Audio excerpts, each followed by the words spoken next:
दोस्तों, आज हम क्रातोजुनियम के 39वें श्लोक का अध्ययन प्रारंभ करेंगे।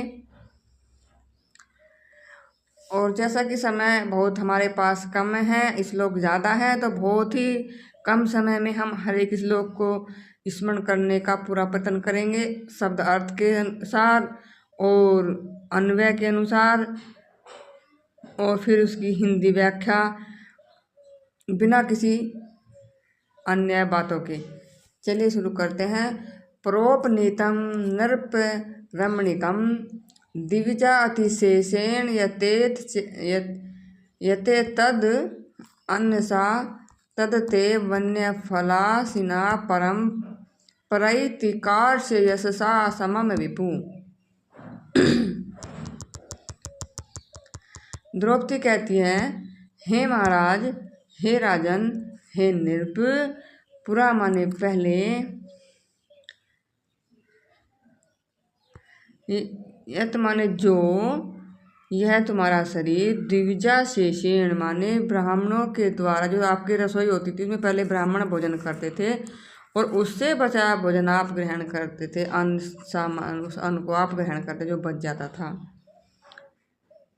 और रमणिकम, और उस भोजन को खाकर, रमणिकम माने आपका जो शरीर है बहुत सुंदर था, यानी बहुत सुंदरता को प्राप्त था।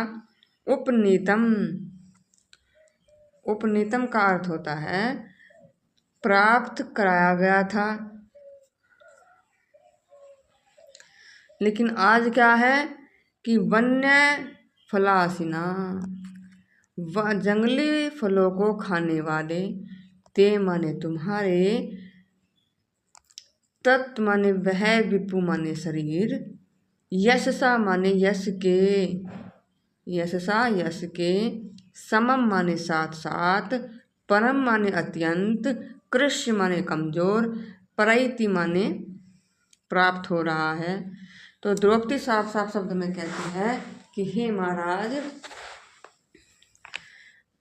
आप पहले ब्राह्मणों को भोजन करा के क्या करते थे, भोजन ग्रहण करते थे और उससे आपका शरीर बड़ा सुंदर हो गया था। लेकिन आज आप जंगली फल खाने वाले मतलब जंगली फल खाने वाले बन गए हों। तो हे महाराज, आपका तो क्या गया, प्रतिष्ठा भी गई, और यानी कि यश का अर्थ है प्रतिष्ठा, प्रतिष्ठा भी गई और भी माने शरीर यानी स्वास्थ्य, यानी कि प्रतिष्ठा के साथ साथ तो गई, लेकिन उसके साथ आपका स्वास्थ्य भी चला गया। एक बार इसकी व्याख्या देखिए। हे राजन, आप पहले जमाना याद कीजिए, आपकी रसोई में पहले ब्राह्मण भोजन करते थे, उसको खिलाने के बाद जो अन्न बचता था आप उसे खाते थे और उस अन्न से आपका शरीर बहुत सुंदर और स्वस्थ लगने लगा था। अब यहाँ वन में जंगली फल खाते हैं, आपका यही शरीर जिसके साथ साथ कृश हो गया है, कमजोर हो गया है, और आपकी तो प्रतिष्ठा भी गई और शरीर भी गया।